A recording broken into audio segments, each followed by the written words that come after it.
In 1968, Richard Nixon became president of the USA. Nixon became president of the USA, and he served his first term, so that was 4 years as president from 1968 to 1972. And in fact, in that time, he had some notable successes, particularly in foreign policy. He initiated a policy called détente. The policy of détente was directed at ending the Cold War, and he was the first American president to visit China. He had a notable visit to Russia during that period. He was seen as quite a success in foreign policy. He also pulled American troops out of Vietnam from 1968 onwards. So there were foreign policy successes in the first term of Richard Nixon. Now, coming up to the 1972 election, which was going to be a tight contest, Nixon set up something called CREEP. CREEP. And CREEP was the campaign to re-elect the president.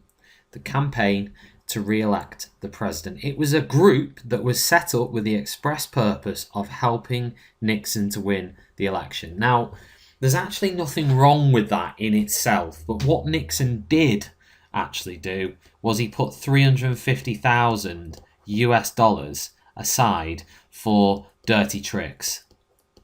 And those dirty tricks could be anything from, bugging telephones, for example, to use a very apt example, or, I don't know, basically messing up the opposition's plans by using illegal methods. So that was wrong, obviously, to begin with. On the 17th of June 1972, 5 members of CREEP were arrested trying to break into the Watergate offices in Washington, D.C. The Watergate offices. The Watergate offices were Democratic offices that were housing the Democratic Party representatives. That was obviously the opposite party to Nixon, who was a Republican. So in these offices, you had lots of Democrats trying to work hard to beat Nixon in the 1972 election.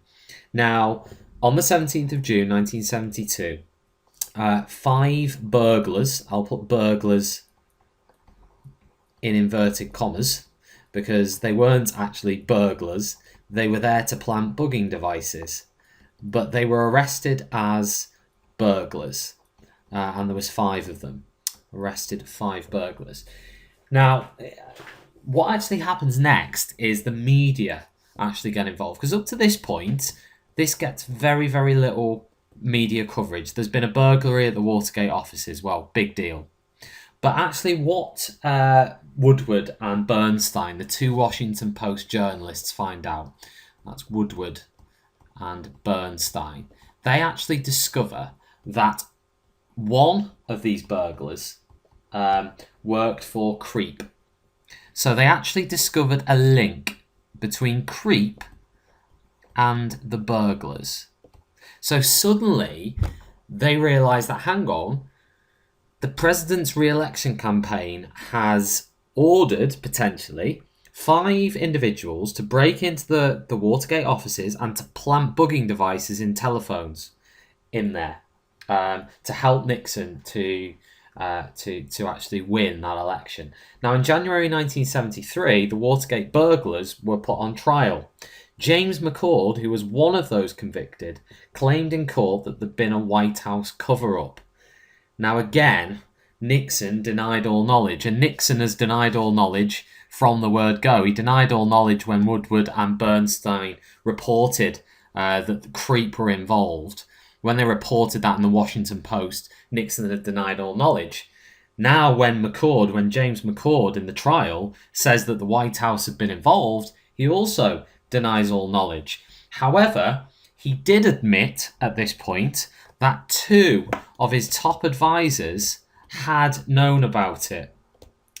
And they actually resigned in 1973. Both of those advisors resigned in 1973. So suddenly it's becoming more clear that perhaps Nixon might have known something. Now, as a result of all of this, there is a Senate committee investigation that is set up.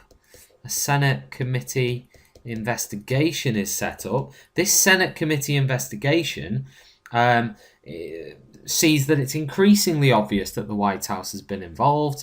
And one of the officials of the White House, John Dean, claims there has actually been a cover-up directed by Nixon himself. The next question, I suppose, was how were they going to figure out that Nixon himself had known anything about this cover-up? How would they actually figure that out? Well, it was very, very simple. Nixon himself, in 1971, had installed a tape recording system into his own office. He was a very paranoid president. He'd recorded a tape, he'd installed a tape recording device into his desk so he could listen back to all the telephone conversations that he had. Now, he obviously forgot about the fact that he was discussing covering up Watergate on the phone. Not only that, he was swearing. He was using foul and abusive language throughout this telephone conversation. Now, these telephone conversations were on tapes that were actually handed over by his secretary. Now, there were initially 18 minutes that were missing from the tapes that were handed over, the famous 18 minutes. The 18-minute segment that was missing. 18 minutes was not there. The court requested those 18 minutes, and eventually Nixon had to hand over the tapes. And in those tapes, it confirmed what everyone knew. It was a conversation between Nixon and Dean, one of his advisors, discussing how they were going to cover up Watergate. And the president in this call says that there's $1 million available for the cover-up. So it's absolutely shocking. He's saying he's going to use government money to basically cover up this scandal. Now, as a result of all this, in July 1964, Congress says they're going to impeach Nixon. Now, what that means is they're going to put Nixon on trial. Now, to avoid all of that, Nixon simply resigns. He resigns from office. And that in itself is the Watergate scandal.